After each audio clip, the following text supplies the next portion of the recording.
आज हम कंप्लीट करेंगे चैप्टर नंबर 8 स्वास्थ्य वितरण में अपनी किस्मत बनाना।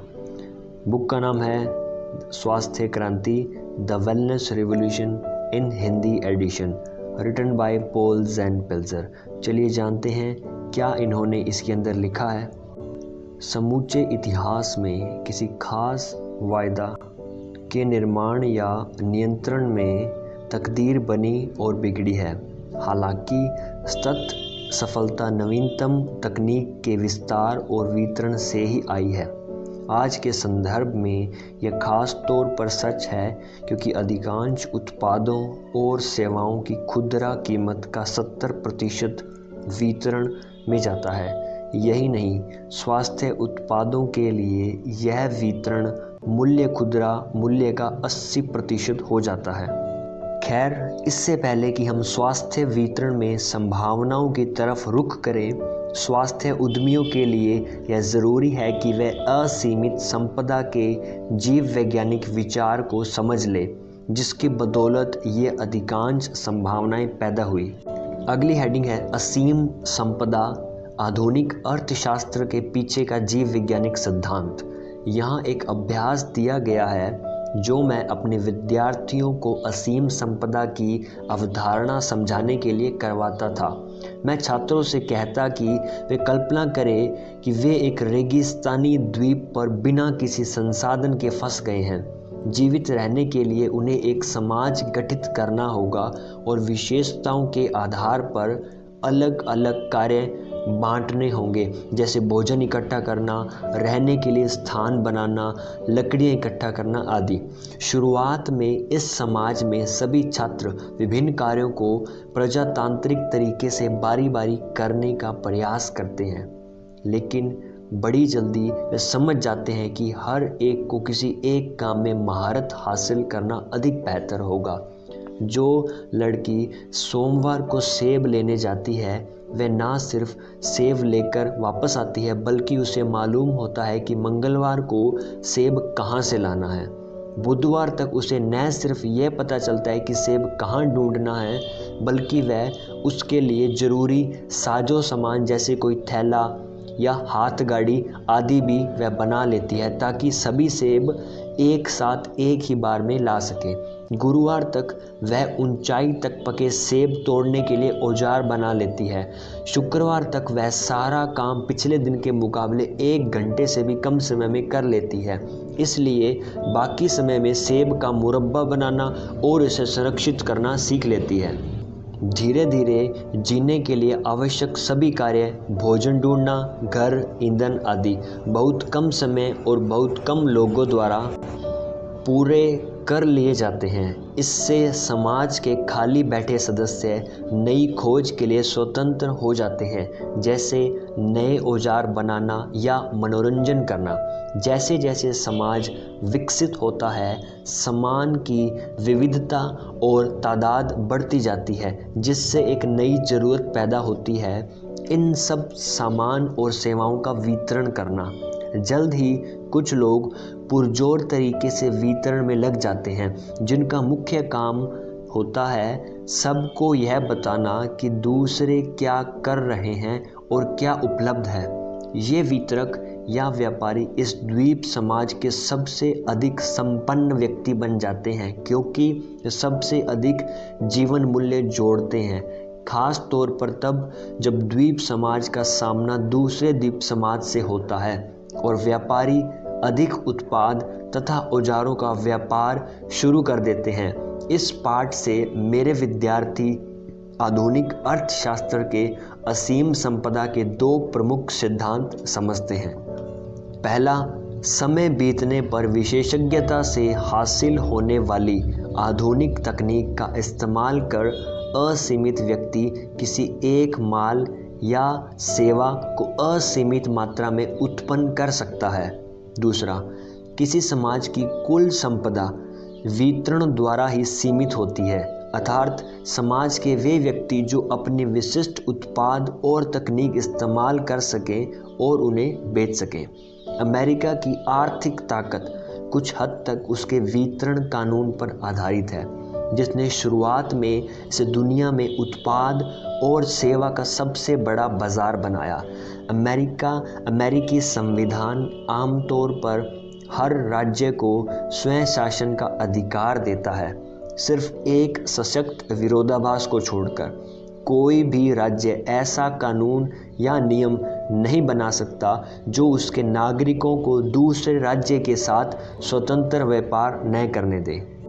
इसी प्रकार विकसित देशों जैसे पश्चिमी यूरोप, उत्तरी अमेरिका, जापान और दूसरे एशियाई शहर की आर्थिक ताकत 1 अरब या अधिक नागरिकों के बीच प्रभावी स्वतंत्र व्यापार पर ही आधारित है। 1 अरब नागरिकों का यह व्यापारिक समूह पश्चिमी यूरोप, उत्तरी अमेरिका, जापान और दूसरे एशियाई शहर अंतर्राष्ट्रीय स्वास्थ्य बाजार का त्वरित भविष्य है। राजनीतिक दृष्टि से विकासशील देशों के सामने चुनौती यह है कि किस प्रकार वे अपने 5 अरब नागरिकों को इस स्वतंत्र व्यापार का हिस्सा बनने दें, जबकि घरेलू मोर्चे पर राजनीतिक अस्थिरता के कारण आर्थिक बदलाव बड़ी तेजी से होते हैं। अगली हेडिंग है, किस तरह वितरण अवसरों ने उत्पादन अवसरों को पछाड़ा। चलिए जानते हैं। 1967 की एक फिल्म द ग्रेजुएट में नायक डस्टिन हॉफमैन को आर्थिक सफलता के लिए आत्मविश्वासी एक शब्द का हल सुझाया जाता है, प्लास्टिक। इससे पहले कच्चे माल की अल्पावधि की कमी जो 1970 में शीर्ष पर थी के कारण कई लोगों ने चीज़ें बनाने के लिए सस्ते तरीके खोजे जो उनकी आर्थिक सफलता का जरिया बने। हालांकि आज के दौर में प्लास्टिक और अन्य चीज़ें बनाने के दूसरे तरीकों का धन्यवाद, लेकिन आर्थिक सफलता इन चीज़ों को बनाने में नहीं रह गई है। आज के दौर के हमारी अर्थव्यवस्था के सबसे ज़्यादा अवसर वितरण क्षेत्र में उपलब्ध हैं। 1967 में एक बना हुआ उत्पाद जो $300 में बिकता था, उदाहरण के लिए कैमरा या फैशनेबल ड्रेस के निर्माण की लागत लगभग $150 और वितरण लागत लगभग $150 पड़ती थी। उत्पादन मूल्य कुल खुदरा मूल्य का 50% होता था, इसलिए उत्पादन लागत कम करके मुनाफा बढ़ाना आसान होता था। 1967 के दशक में उत्पादन लागत में 10 से 20% कमी आने से खुदरा मूल्य $15 से $30 तक कम किया जा सकता था। 1960 के दशक में उद्यमी तकदीर उन लोगों ने बनाई जिन्होंने उत्पादन लागत उदाहरण के लिए $150 से $30 तक कम की काफ़ी हद तक घटाने के तरीके खोज लिए। इसके लिए उन्होंने प्लास्टिक का इस्तेमाल किया या फिर उत्पादन सुविधाओं को दूसरे देशों में स्थानांतरित किया। आज 35 साल बाद उसी गुणवत्ता का वही उत्पाद $100 में मिलने लगा है। हालांकि आमतौर पर लोगों को ऐसा नहीं लगता क्योंकि वे अब उच्च गुणवत्ता के उत्पाद खरीदने लगे हैं। उसी गुणवत्ता की चीज़ के दामों में यह 2/3 की कमी सिर्फ इसलिए है क्योंकि उन्नत उत्पादन तकनीक से उत्पादन मूल्य $150 से $30 तक या इससे भी कम तक पहुंच गया है। उसी उत्पाद की वितरण लागत $150 से लगभग $70 तक कम हुई है और $100 खुदरा मूल्य वाले उत्पाद का वितरण मूल्य लगभग 70% है। संबंधित वितरण मूल्य में उत्पादन मूल्य के मुकाबले ज़्यादा कमी नहीं आई। यह इसलिए हुआ क्योंकि उत्पादन तकनीक के मुकाबले वितरण के क्षेत्र में नवाचार बहुत कम हुआ है। आज एक $100 खुदरा मूल्य के उत्पाद के लिए उत्पादन लागत सिर्फ करीब $30 है। इसलिए उत्पादन लागत 10 से 20% कम करने पर भी खुदरा मूल्य सिर्फ $3 से $6 तक ही कम हो पाता है। लेकिन आज एक $100 खुदरा मूल्य के उत्पाद में $70 वितरण लागत होती है। इसलिए वितरण मूल्य में 10 से 20% कमी लाने से $100 खुदरा मूल्य के उत्पाद में $60 से $14 की कमी आ सकती है। वितरण लागत में 50% या इससे अधिक की कमी से $100 खुदरा मूल्य में $35 या इससे अधिक तक की कमी आ सकती है। कभी कभी यह वितरण श्रृंखला की एक कड़ी हटाने से भी हो सकता है। खुदरा मूल्य में वितरण के इस बढ़ते लागत प्रतिशत के कारण जो उत्पादन सुविधाएं दूसरे देशों में स्थानांतरित की गई थी, वापस अमेरिका आने लगी है। अमेरिका में बिकने वाली ज़्यादातर विदेशी कारें अब अमेरिका में ही बनती है। विश्व का सबसे बड़ा auto Honda Accord plant Marysville, Ohio में है, जो अपने ज़्यादातर उत्पाद जापान को निर्यात करता है, और मर्सिडीज एसयूवी के सबसे नए मॉडल अलबामा में बनाए जाते हैं। वितरण लागत के बढ़ते प्रतिशत के कारण पिछले 30 दशकों में ज़्यादातर वे ही लोग खूब अमीर हुए जिन्होंने उत्पादन के बेहतर तरीके की बजाय वितरण के बेहतर तरीकों पर ध्यान दिया। 1992 में वॉलमार्ट के सैम वॉल्टन, जो 44 वर्ष की आयु में बिजनेसमैन बने, विश्व के सबसे अमीर व्यक्ति बन गए।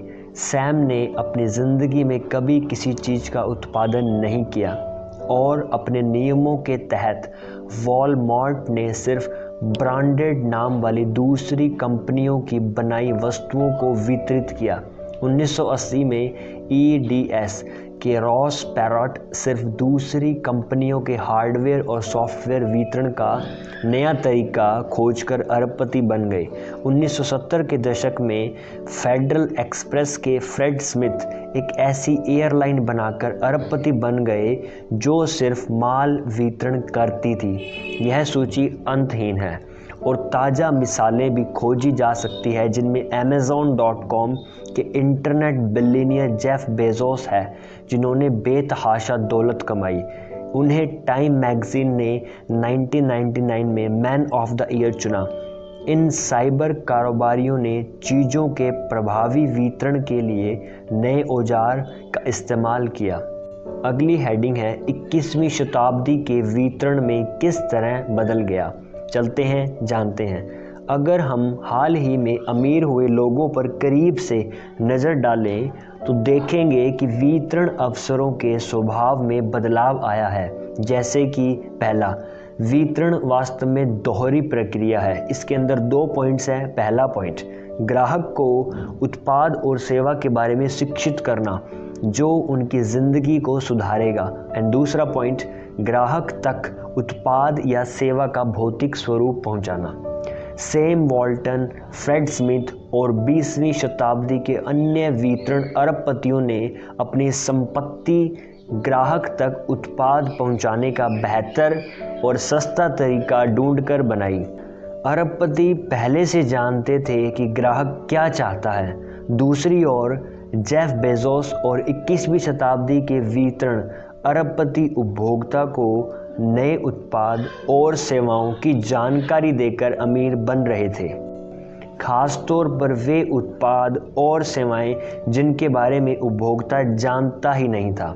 स्वास्थ्य उद्योगपतियों और निवेशकों के लिए यह समझना जरूरी है कि वितरण की प्रकृति में इस प्रकार का फेरबदल पहले भी एक बार देखा जा चुका है। 19वीं शताब्दी के पहले वितरण का काम मुख्य तौर पर उपभोक्ता को उस उत्पाद या सेवा की उपयोगिता और गुण समझाने का होता था। बड़े दुकानदार और फेरी वाले दोनों ही इसमें माहिर होते थे और उनका काफ़ी समय उपभोक्ता को जानकारी देने में जाता था। 19वीं शताब्दी में ये फेरी वाले और दुकानदार डिपार्टमेंट स्टोर चलाने लगे, जो 20वीं शताब्दी में वितरण का विशेष गुण बनकर उभरा। जैसे 1865 में शिकागो के मार्शल फील्ड से 1881 में बॉस्टन के फिलैन तक सब तकनीक प्रगति, जैसे कि क्रेडिट का केंद्रीकरण, रियल एस्टेट और खरीदी के कारण हुआ। छोटी दुकानों और फेरी वालों की जगह डिपार्टमेंटल स्टोर ने ले ली। इन डिपार्टमेंट स्टोर ने बेचे जाने वाले सामान की लागत कम करने में तकनीक की मदद लेने से बढ़कर बहुत कुछ किया। ये छोटे रिटेलर के लिए भी उपभोक्ता सेवा देने लगे। इसने कभी न खत्म होने वाली उपभोक्ता मांग को जन्म दिया, जिसने सालों से स्थापित आर्थिक तंत्र को हरा दिया। ऐसे में उपभोक्ता डिपार्टमेंटल स्टोर सिर्फ अपनी ज़रूरत का सामान लेने के बजाय यह भी देखने जाने लगे कि ऐसी कौन सी चीज़ है जिसके बारे में उन्हें पता नहीं, लेकिन एक बार इस्तेमाल करने के बाद वे उसके बगैर जी नहीं सकेंगे, जैसे कि बिजली का lamp, dish washer, ice maker etcetera. जब टेलीविज़न और मास मीडिया का आविष्कार नहीं हुआ था, उन दिनों डिपार्टमेंट स्टोर आज के वितरण के हिसाब से दो महत्वपूर्ण काम करते थे।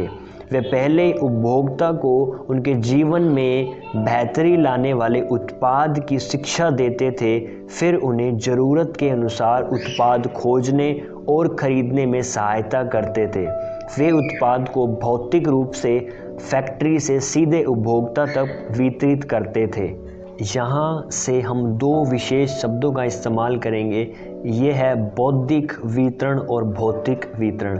बौद्धिक वितरण बनाम भौतिक वितरण अगली हेडिंग रहेगी। इसमें जानते हैं, बौद्धिक वितरण वह प्रक्रिया है जिससे उपभोक्ता को उत्पाद और सेवाओं के बारे में जानकारी दी जाती है, खास तौर पर ऐसे उत्पाद जिनके बारे में या तो वे जानते नहीं या उन्हें यह नहीं पता कि वे अब उनकी पहुंच में हैं। भौतिक वितरण उपभोक्ता की भौतिक रूप से उत्पाद और सेवा प्राप्त करने की वह प्रक्रिया है जिसके बारे में वे पहले से जानते हैं और उसकी चाहत रखते हैं। स्वास्थ्य उद्यमी को भी आज के दूसरे बिजनेस की तरह अपने उपभोक्ता के लिए वितरण के ये दोनों कार्य करने ही होंगे। सन 1950 से 2000 के बीच पारंपरिक डिपार्टमेंटल स्टोर में गिरावट आ गई, क्योंकि नए शॉपिंग मॉल और क्रेडिट कार्ड सुविधाओं के कारण उनकी पुरानी सुविधाएं पीछे रह गई। लेकिन डिपार्टमेंटल स्टोर ज़्यादातर इसलिए पिछड़े क्योंकि वे अपनी भौतिक वितरण व्यवस्था को बौद्धिक वितरण व्यवस्था के समकक्ष नहीं रख पाए। जैसे ही उपभोक्ता की खुदरा मुद्रा पारंपरिक स्थायी उत्पादों जैसे कि बड़े फर्नीचर, अप्लायंस से हटकर अधिक खपत वाले उत्पाद जैसे कि पेपर टॉवल, बैटरी, क्लीनर पर गई, उससे इन उत्पादों की आवश्यकता नियमित रूप से होने लगी और समय से उनकी आपूर्ति की आवश्यकता बढ़ी। पारंपरिक डिपार्टमेंट स्टोर का भौतिक स्वरूप इसमें आड़े आया और स्टोर्स ने इसमें बदलाव लाने में काफ़ी समय लगाया। हम में से कई याद कर सकते हैं कि पुराने स्टोर में फिल्म का एक रोल खरीदने गए ग्राहक को सिर्फ इसलिए 20 मिनट खड़े रहना पड़ता था कि रोल देने वाला व्यक्ति किसी और को नए कैमरे की खूबियां बताने में लगा था। इस कमी ने सैम वॉल्टन जैसे उद्योगपतियों को मास मर्केंडाइज स्टोर खोलने पर मजबूर किया, जो भौतिक बनाम बौद्धिक वितरण को समर्पित थे। ये स्टोर ग्राहक को ठीक वही और सटीक सामान बेचते जो वह स्टोर में प्रवेश से पहले सोचता था। इन स्टोर्स में कम समय और कम कीमत पर उत्पाद मिलने से नए स्टोर्स ने पारंपरिक स्टोर को पछाड़ दिया। रेडियो और टेलीविज़न के विकास से भी बहुत फ़ायदा हुआ। मास मीडिया ने विस्तारित अपील वाले उत्पादों के निर्माताओं को पारंपरिक डिपार्टमेंट स्टोर से आगे निकलने का मौका दिया और वे इन माध्यमों से ग्राहकों से सीधे बात करने लगे। आज बहुत से उद्योग प्रसार माध्यमों के जरिए उपभोक्ता से सीधे हाथ मिलाते हैं और बचे हुए अधिकांश उत्पादों के रिटेलर कम कीमत पर सही तरीके से उत्पादों का भौतिक वितरण कर रहे हैं, जैसे वॉलमार्ट, कमार्ट, टारगेट स्टोर। उपभोक्ता की वफादारी रिटेलर से हटकर व्यक्तिगत निर्माता पर आ गई है। 30 साल पहले जब यह चलन शुरू हुआ तो एक शिकायत यह थी कि उपभोक्ता को उत्पाद के बारे में बेचने वाले से अधिक जानकारी होती थी। आज अधिकतर रिटेल उपभोक्ता यह मानकर चलता है कि उसे उत्पादों के बारे में सेल्स क्लर्क से अधिक जानकारी है। यह बड़े स्टोर्स के धराशायी होने की इस कहानी में स्वास्थ्य उद्यमियों के लिए महत्वपूर्ण सबक है। आपको अपनी भौतिक वितरण सेवा अपनी बौद्धिक वितरण सेवा के समकक्ष रखनी होगी, और इसका विपरीत भी सच है। इसके साथ ही और वितरण अवसरों में आने वाले फेरबदल पर लगातार नज़र रखना होगी। अगली हेडिंग है व्यापारिक इतिहास के सबक लागू करना। चलिए जानते हैं। व्यापारिक इतिहास जैसे कि डिपार्टमेंट स्टोर और मास मर्केंडाइज की इस कहानी से स्वास्थ्य उद्यमी बहुत कुछ सीख सकते हैं। हालांकि जब आप इन कहानियों का अध्ययन करेंगे और स्वास्थ्य उत्पाद तथा सेवाओं के वितरण पर लागू करना चाहेंगे तो आपको ऐसा एक बहुत महत्वपूर्ण नियम के साथ करना होगा। पहले जो बदलाव 50 से 100 या अधिक सालों में होते थे वे ही अब 5 से 10 या कम सालों में होने लगे हैं। सन 1981 में शुरू इलेक्ट्रॉनिक फ्यूल इंजेक्शन को 70 साल पुराने कार्बोरेटर उद्योग का स्थान लेने में सिर्फ 7 साल लगे। इसी तरह 1985 में शुरू हुई कॉम्पैक्ट डिस्क को 50 साल पुराने फोनोग्राफ रिकॉर्ड का स्थान लेने में 5 साल लगे। 1995 में शुरू ईमेल ने सिर्फ 3 साल में 30 साल पुरानी फैक्स मशीन की जगह ले ली। पुराने समय की जानकारी लेते समय आपको भविष्य के स्वास्थ्य व्यापार पर हल लागू करते हुए वक्त को थोड़ा कम कर लेना चाहिए, क्योंकि जो बदलाव अभी 5 साल में होते हैं वे जल्द ही 5 माह या इससे भी कम समय में होने लगेंगे। अगली हेडिंग है हमारी कैटेगरी बस्टर, एक विशाल स्वास्थ्य अवसर। चलिए जानते हैं इसमें क्या इन्होंने लिखा है। हाल ही में एक नया चलन उभरा है कैटेगरी बस्टिंग, जिसने मास मर्केंडाइजर के भौतिक वितरण के फायदों की सुरक्षा की है और पारंपरिक डिपार्टमेंट स्टोर के बौद्धिक वितरण के फायदे भी सुरक्षित किए हैं। ये कैटेगरी बस्टर, जिनमें होम डिपो, पेटस्मार्ट, कॉम्प यूएसए और बेबीज आर अस जैसे स्टोर शामिल हैं, प्रभावी रूप से एक ही कैटेगरी में मास मर्केंडाइजर है। ये अपनी कैटेगरी के सबसे ज़्यादा उत्पाद कम कीमत पर एक जगह रखते हैं। इसी वजह से उपभोक्ता बड़ी दूरी से भी उनके स्टोर तक पहुंचता है और इसकी बदौलत कैटेगरी बस्टर अपना स्टोर तथा बड़ा, सस्ता तथा सुविधाजनक बनाते जाते हैं। चूँकि वे अपना ध्यान एक ही तरह के उत्पाद पर केंद्रित करते हैं, इसलिए वे उन्हीं कामगारों को आकर्षित करते हैं जिन्हें उस उत्पाद में रुचि होती है। साथ ही ज़्यादातर कैटेगरी बस्टर अपने कर्मचारियों के लिए विशेष ऑन साइट कक्षाएं चलाते हैं और इच्छुक उपभोक्ताओं को उनके उत्पाद के बारे में ज़्यादा बताने के लिए शामिल करते हैं। कैटेगरी बस्टर्स अपने उत्पाद और उपभोक्ता की ज़रूरत के बारे में निर्माता से भी ज़्यादा जानते हैं। कैटेगरी बस्टर का यह ज्ञान और उनकी खरीदने बेचने की शक्ति ने रिटेलिंग में एक नया तथ्य उजागर किया है।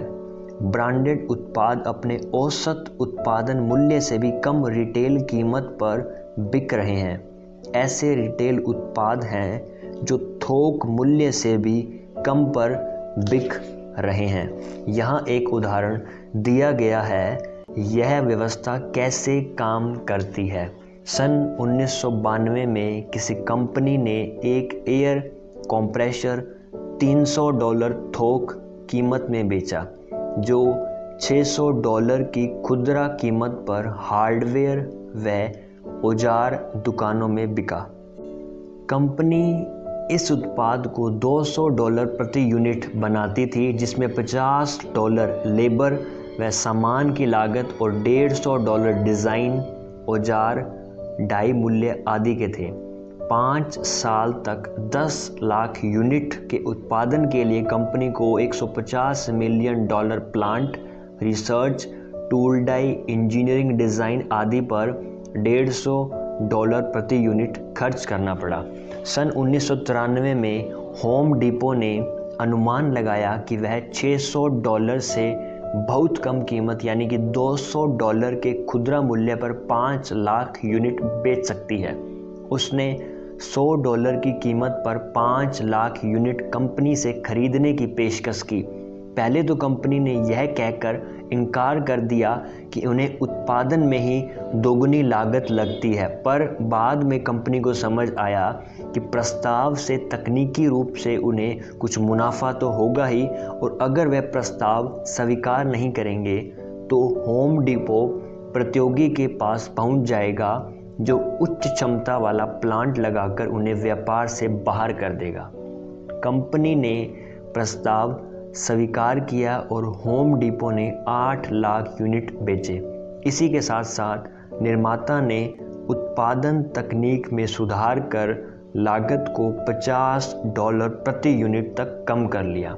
इस पूरी कहानी में उपभोक्ता सबसे फायदे में रहा, जिसे $600 वाला उत्पाद $200 में मिल रहा था। वास्तविक थोक मूल्य $300 से 50% कम मूल्य पर। इसी तरह के नवाचारों से कैटेगरी बस्टर्स और मास मर्केंडाइजर उत्पादों को लगातार कम कीमत पर बेचने में सफल हो रहे हैं। कॉस्को जैसे कुछ स्टोर किसी एक आइटम को लगातार नहीं बेचते। कॉस्को ऐसे ब्रांड को खुला प्रस्ताव देते हैं जिनके पास तैयार उत्पाद रखा होता है और काम मंदा होता है। चूँकि निर्माता को तैयार उत्पाद रखने में वैसे भी लेबर और दूसरे खर्च उठाने पड़ते हैं, इसलिए वे आम थोक मूल्य से कम कीमत के इस प्रस्ताव को मान लेते हैं। कॉस्को सप्लायर को कम समय सीमा में नहीं बिके सामान को निर्माता को वापस कर देते हैं। इसलिए कॉस्को इस बात के लिए निश्चिंत रहते हैं कि उनके पास फैशनेबल और ऊंची गुणवत्ता वाला उत्पाद ही रहता है। कैटेगरी बस्टर खुदरा बाजार की दुनिया का बेहतरीन उदाहरण है। यहाँ भौतिक वितरण और उपभोक्ता जागरूकता या बौद्धिक वितरण का सही तालमेल है, जिससे उत्पादों को थोक मूल्य से भी कम में बेचा जा सकता है।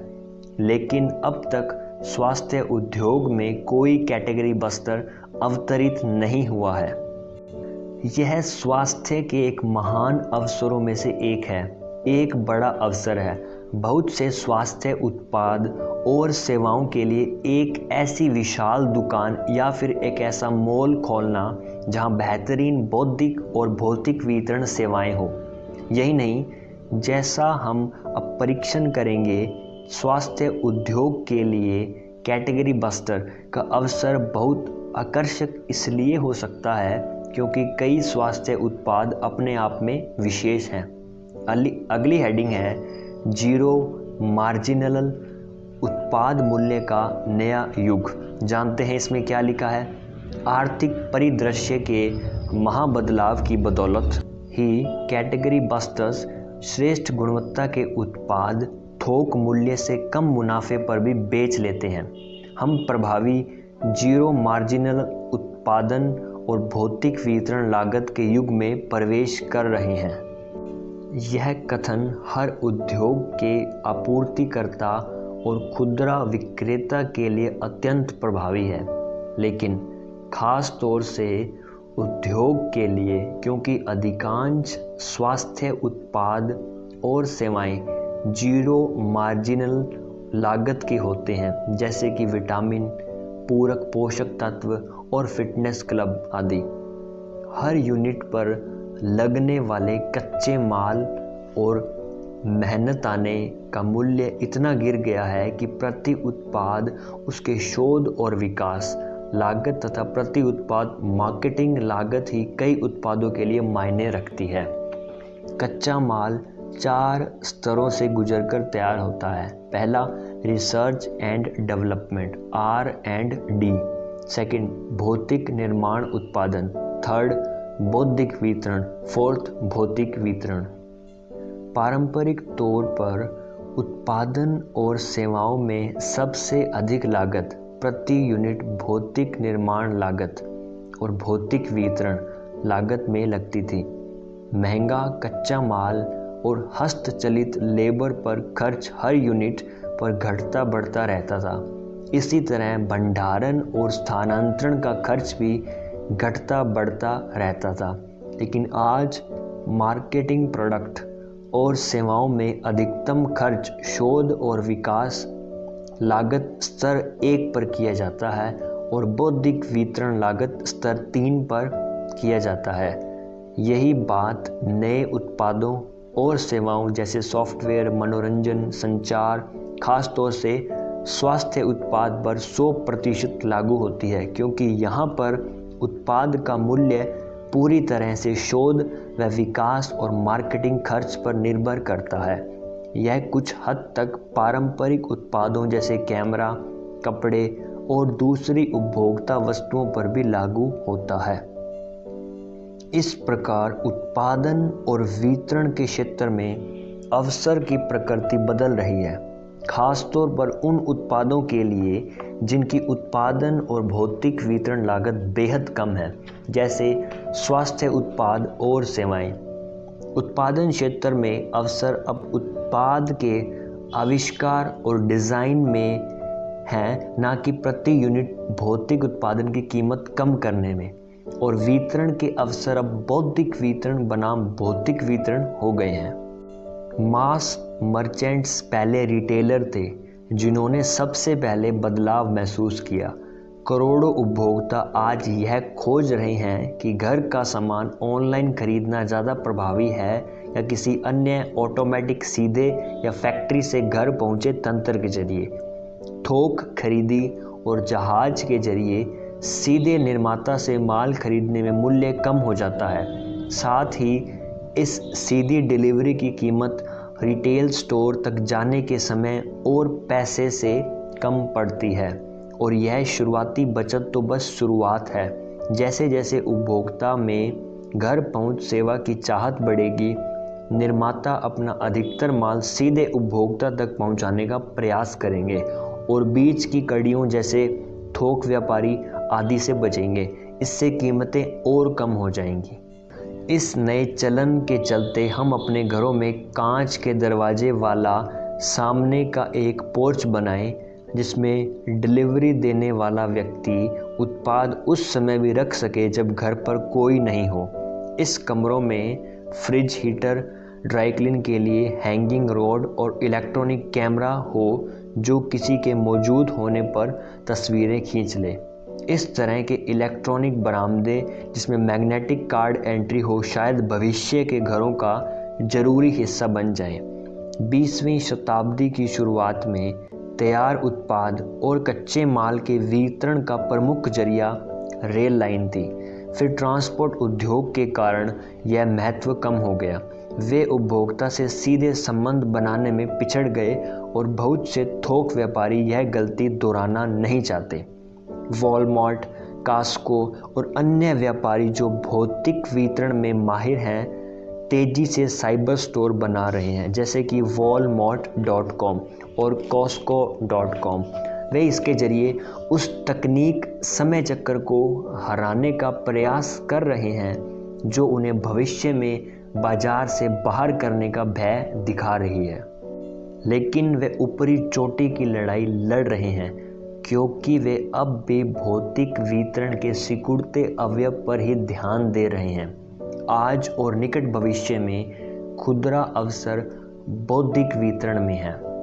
बौद्धिक वितरण में सबसे अधिक उद्यम अवसर स्वास्थ्य उत्पाद और सेवाओं में ही है, क्योंकि उपभोक्ता को यह पता भी नहीं है कि ये उत्पाद मौजूद भी हैं और कई स्वास्थ्य उत्पादों तथा सेवाओं की उत्पादन लागत कम या प्रभावी जीरो मार्जिनल यूनिट है। हमारी अगली हेडिंग है हाई टच और हाई टेक। को एक करने का महत्व। चलिए देखते हैं क्या लिखा है राइटर ने इसके अंदर। नए उत्पादों और सेवाओं के लिए हमेशा रूबरू होकर ग्राहक को शिक्षा देने की ज़रूरत पड़ती है, जिसे सिर्फ उस उत्पाद का प्रशिक्षित उपयोगकर्ता ही दे सकता है। हाई टच शब्द हाईटेक के साथ जुड़ा है। इनमें से कुछ चीज़ें हैं 1970 में VCR, 1980 में टेलीफोन आंसरिंग मशीन और 1990 में बेहतर विटामिन तथा पोषक भोजन। पिछले दशकों में हर साल ऐसे ही नए उत्पादों और सेवाओं पर उपभोक्ता व्यय बढ़ता रहा है। फिर भी कैटेगरी बस्टर्स के बढ़ते प्रभाव के बाद ऐसी बहुत कम जगह हैं जहां उपभोक्ता यह सीख सके कि नए उत्पाद उपलब्ध हैं। उनका उपयोग तो दूर की बात है।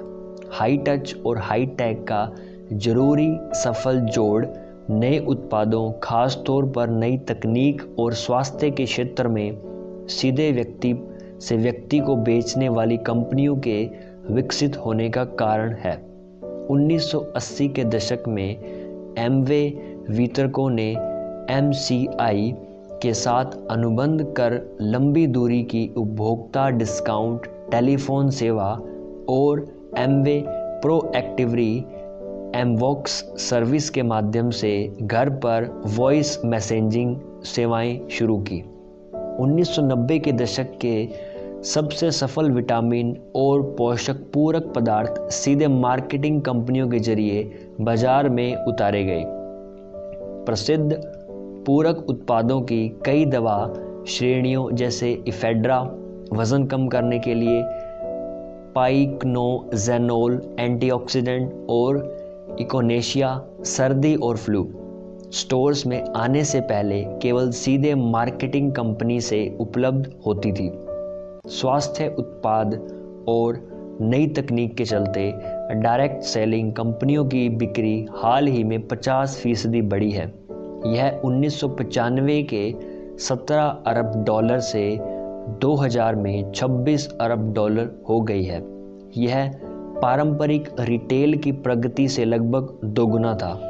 इस 50% वृद्धि के बावजूद डायरेक्ट सेलिंग कंपनियों को अभी संतुष्टि की स्थिति में पहुंचने से पहले उन्हें बहुत तरक्की करना है, जैसा कि दूसरी कंपनियां महसूस कर रही हैं।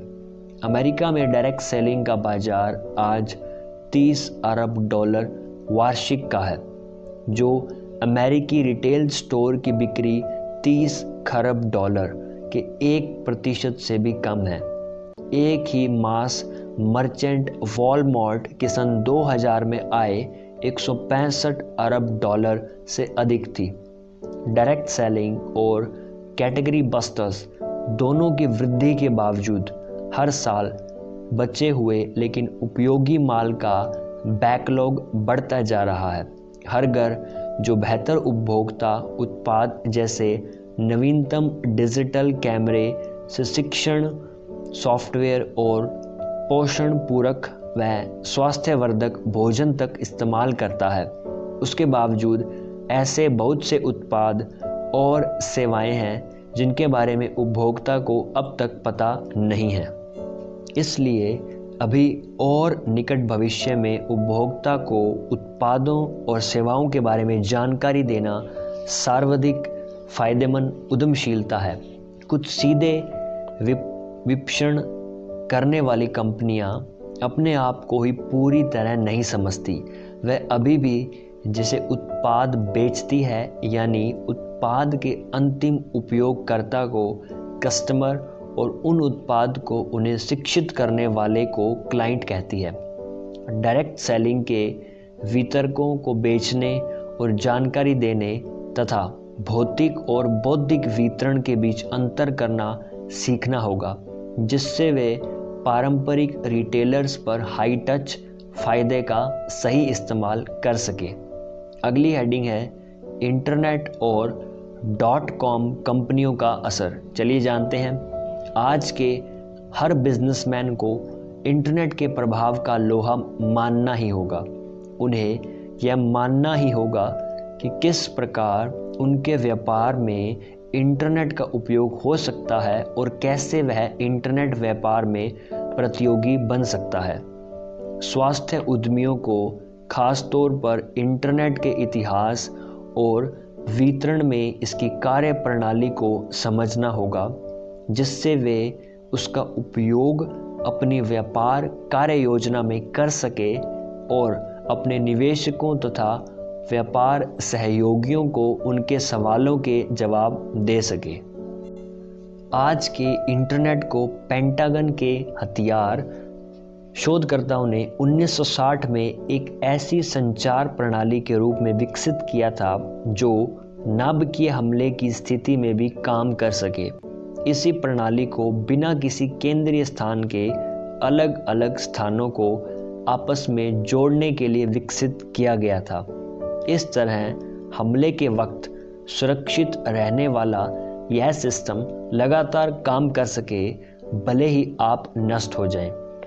हर सेंडर और रिसीवर को एक अनूठे क्लाइंट सर्वर या मेनफ्रेम की तरह महत्व देने के गुण के कारण ही इंटरनेट का विकास आज के प्रजातांत्रिक माध्यम के रूप में उभरा और इसी की बदौलत दुनिया और आर्थिक शक्ति का ध्यान संसाधनों से हटकर व्यक्ति पर आ गया। सन 1969 में कैलिफोर्निया यूनिवर्सिटी लॉस एंजलिस में इंटरनेट की पहली नोड इंस्टॉल की गई। इसके द्वारा UCLA को स्टैनफोर्ड रिसर्च इंस्टीट्यूट के कंप्यूटर से जोड़ा गया। जल्द ही सांता बारबरा और उता यूनिवर्सिटी में 2 और नोड्स जोड़े गए। मूल रूप से पेंटागन के सहयोग से शुरू हुए इस नेट को ARPANET नाम दिया गया, जिसने जल्द ही पूरी दुनिया के हजारों वैज्ञानिकों और यूनिवर्सिटियों को आपस में जोड़ दिया। सन 1983 में संवाद के नए मानक TCP और IP बनाए गए। हालांकि मूल रूप से विभिन्न सरकारी एजेंसियों के सहयोग से शुरू किए इंटरनेट को सिर्फ रक्षा संबंधी वैज्ञानिकों के बीच जोड़ा गया, लेकिन 1985 में एक निर्णय लेकर इसे कैंपस में मौजूद प्रत्येक शिक्षित उपयोगकर्ता से जोड़ दिया गया, भले ही वह किसी भी फैकल्टी के थे। इसी से इंटरनेट की रीड कम्युनिकेशन लाइन के निजीकरण का 9 वर्षीय प्रोग्राम आरंभ हुआ। इससे पहले हाई स्पीड की रीड यानी कम्युनिकेशन लाइंस को एक यूनिवर्सिटी से दूसरी यूनिवर्सिटी जोड़ा गया था। बाद में जब इंटरनेट का निजीकरण पूरा कर लिया गया, तब तक यह विकसित होकर सभी 7 महाद्वीपों और ब्रह्मांड में 50,000 से भी अधिक नेटवर्क स्थापित कर चुका था। फिर भी इंटरनेट जैसा हम आज जानते हैं तब तक शुरू नहीं हुआ था। सन 1995 में ऐतिहासिक निर्णय लेकर प्रत्येक व्यक्ति को खुद का इंटरनेट अकाउंट खोलने की अनुमति दी गई। ये ऐसे अकाउंट थे जो उनकी यूनिवर्सिटी संबद्धता या जिस संस्थान में वे काम करते हैं उससे अलग थे। हमने पहले देखा कि खुदरा मूल्य प्रतिशत बढ़ने से पिछले 3 दशकों में वितरण लागत बढ़ी है। 1960 के अंत में 50% से बढ़कर आज 70% के करीब हो गई है और इसीलिए इसी दौरान सबसे अधिक मुनाफा उन लोगों ने कमाया जो उत्पादों को बेहतर बनाने के बजाय बेहतर वितरण में नवीनता लाए। इन अग्रणी वितरकों ने इलेक्ट्रॉनिक माध्यमों से रिटेलर्स को निर्माताओं और सप्लायर्स से जोड़कर सफलता पाई। उदाहरण के लिए वॉलमार्ट, जिसका डाटाबेस पेंटागन के बाद दूसरे नंबर पर है, ने इसका उपयोग करके न सिर्फ अपना वितरण खर्च कम किया बल्कि उपभोक्ता सेवाओं को भी सुधारा, क्योंकि वे उपभोक्ताओं को जो जब और जहां चाहे सेवाएं उपलब्ध करा सकते थे। डिस्क्रिप्शन में लिंक इस बुक का।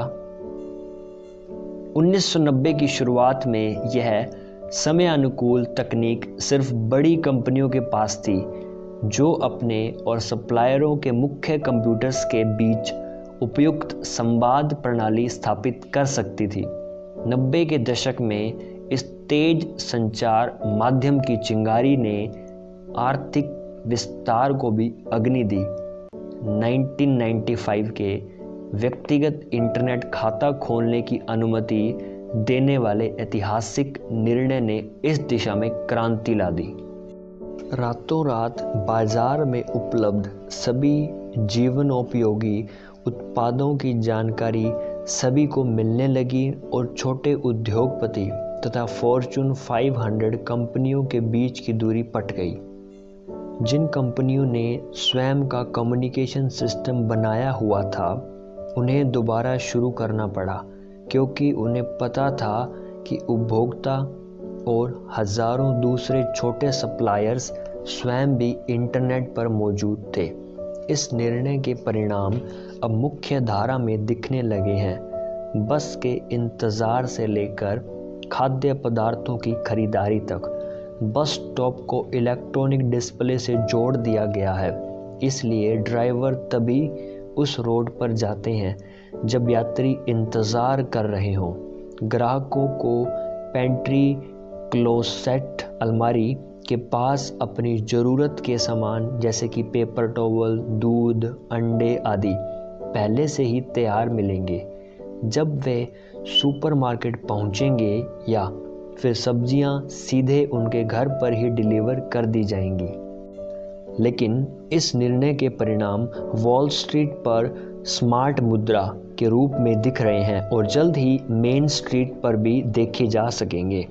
वर्तमान में किसी भी टॉप 10 या टॉप 100 वॉल स्ट्रीट लिस्ट में शामिल सबसे ज़्यादा मार्केट पूंजी यानी कुल मूल्य वाली अधिकांश कंपनियां उच्च तकनीक की टूल मेकर है।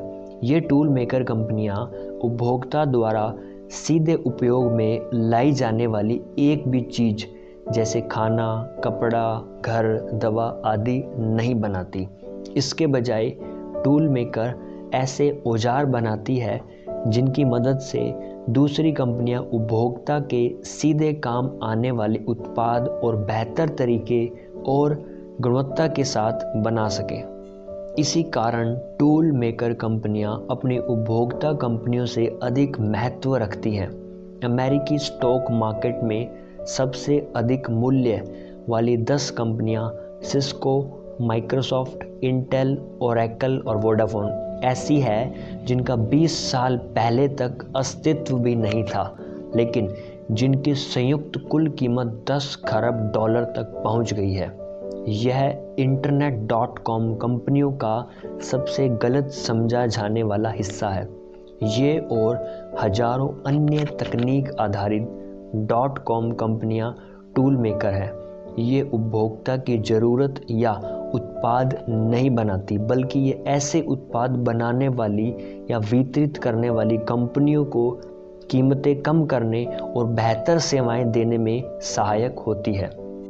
धीरे धीरे निर्माता और वितरक जो उपभोक्ता के सीधे संपर्क रखेंगे निर्णायक साबित होंगे। 2001 के आरंभ में वॉलमार्ट अमेरिका में सबसे अधिक सेल्स और सबसे ज़्यादा कर्मचारियों वाली कंपनी बन गई, क्योंकि जैसा जॉन मैनार्ड कीनेस ने एक बार कहा था, सभी आर्थिक गतिविधियों का लक्ष्य उपभोग यानी कंजप्शन है।